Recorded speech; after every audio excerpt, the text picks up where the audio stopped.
डॉक्टरी की पढ़ाई खत्म की थी। वो एक होशियार लड़का था और सबको उस पर बहुत नाज था। माँ, आखिरकार मेरी पढ़ाई खत्म हो गई।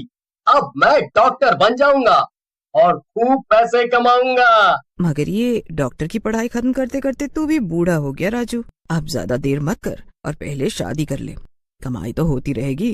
कितने साल तूने डॉक्टरी की पढ़ाई को दे दिए। क्या माँ, तुम भी? अभी कहाँ बूढ़ा हुआ हूँ और अभी मुझे शादी नहीं करनी। अभी तो मेरे पास वक्त ही वक्त है। थोड़ी नौकरी करने दो, पैसे आने दो, फिर धूमधाम से हम शादी करेंगे। ठीक है फिर, जैसा तुझे सही लगे। वैसे भी कौन सा तू मेरी बात सुन लेगा। मैं तो बस बोलती ही रहती हूँ। मेरे साथ रहकर तुम भी समझदार हो गई हो माँ। चल चल, अब मजाक बंद कर और खाना खा ले। राजू अपनी माँ के साथ खाना खा लेता है और सो जाता है। अगले दिन राजू को खबर मिलती है कि उसकी पोस्टिंग दूर एक छोटे से गांव के हॉस्पिटल में हो गई, मगर इस नौकरी के उसे अच्छे पैसे मिल रहे थे। माँ, ये लो, मेरी पोस्टिंग की खबर भी आ गई। बस दिक्कत ये है कि गांव बहुत दूर है। मुझे वहीं जाकर हॉस्पिटल में रहना पड़ेगा। हॉस्पिटल में मुझे कमरा भी मिलेगा। क्या? मुझे तो बड़ी चिंता हो रही है राजू। पता नहीं वहाँ के लोग कैसे होंगे। तू अकेले कैसे रहेगा मेरे बच्चे? अगर तूने मेरी बात मानकर शादी कर ली होती तो आज तेरी पत्नी भी तेरे साथ चली जाती। माँ, लोग कैसे भी हो, क्या फर्क पड़ता है? तुम ये देखो ना, मुझे कितने ज्यादा पैसे मिलेंगे वहाँ डॉक्टर बनने के। अरे, मेरे साथ वालों को इतने पैसे भी नहीं मिल रहे हैं। क्या बस शादी शादी पर अटकी रहती हो?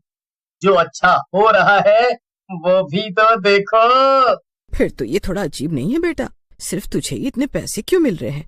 मुझे तो काम में कुछ ठीक नहीं लग रहा है बेटा। तू ऐसा कर, मना कर दे उन्हें, मत जा।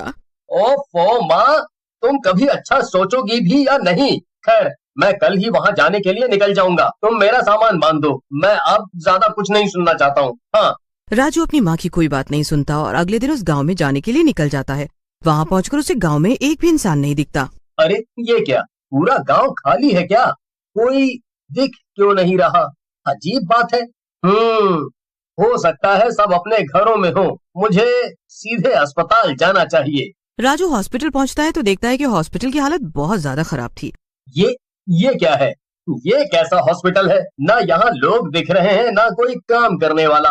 ऊपर से ये दिखने में तो एकदम खंडहर जैसा है। ऐसा लगता है जैसे सालों से यहाँ कोई नहीं आया हो। फिर भी राजू हॉस्पिटल के अंदर जाने की कोशिश करता है। अंदर पहुंचकर वो चौंक जाता है, क्योंकि बाहर से भले ही हॉस्पिटल टूटा फूटा दिख रहा हो, मगर अंदर से एकदम चकाचक था। उल्टा इससे ज्यादा अच्छा हॉस्पिटल तो राजू ने पहले कभी नहीं देखा था। ये तो बड़ी ही अजीब बात है।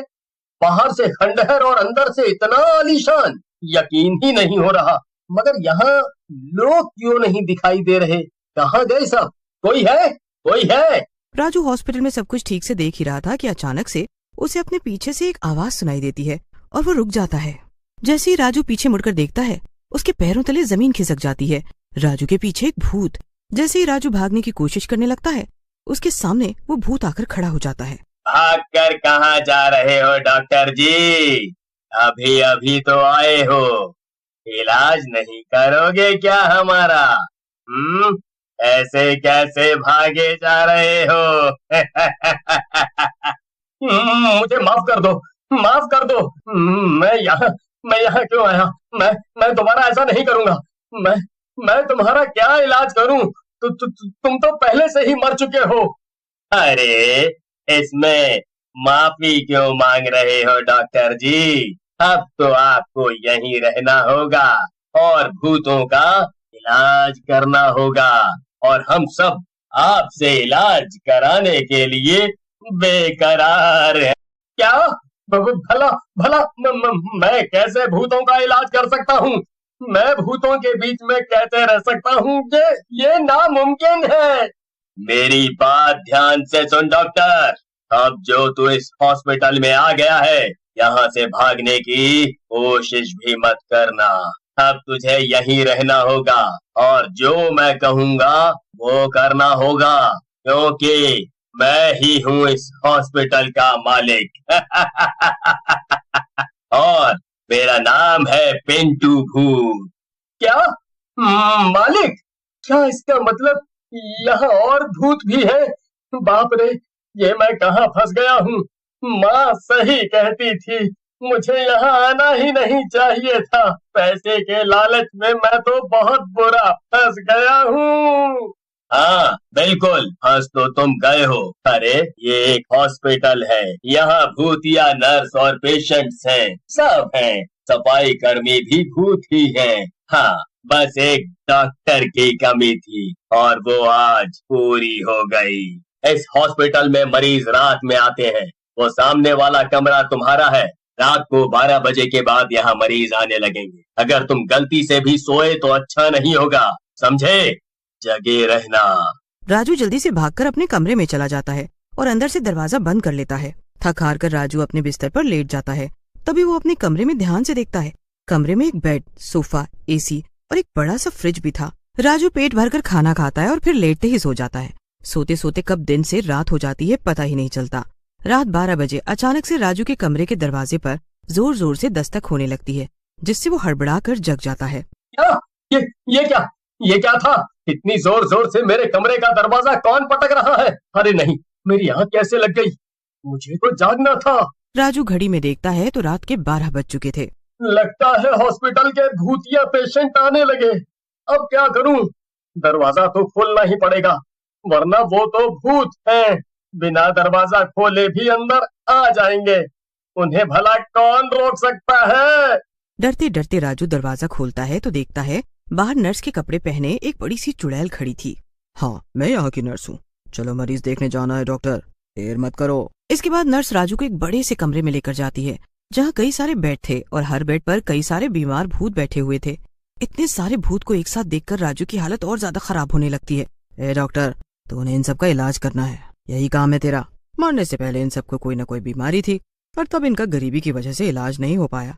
इसी के लिए मरने के बाद इनकी आखिरी इच्छा यही थी कि इनका इलाज हो अच्छा, इसलिए हमने ये अस्पताल बनवाया और तेरा यही काम है, इन भूतिया मरीजों का इलाज करना। ये सब सुनकर राजू को थोड़ी थोड़ी चीजें समझ में आने लगती है। इसके बाद वो कुछ और मरीजों को देखता है। आखिर में सब काम खत्म करने के बाद वो अपने कमरे में चला जाता है। सुबह भी हो चुकी थी। अस्पताल के सारे मरीज भूत जा चुके थे। मैं तो थक गया, बहुत काम था, पर अच्छा लग रहा है उन भूतों की मदद करके। लेकिन अब बड़ी भूख भी लग रही है। राजू के इतना कहते ही अचानक से उसके सामने गर्मा गर्म नाश्ता आ जाता है। ये क्या? ये नाश्ता कहाँ से आ गया?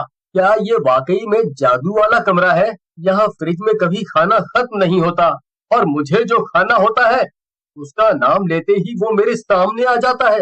फिर से कोशिश करके देखता हूँ। वाह वाह वाह वाह वाह वाह वाह! अब मैं इस अस्पताल और यहाँ के काम को धीरे धीरे समझ रहा हूँ। शायद ये इतना भी बुरा नहीं जितना मैंने सोचा था।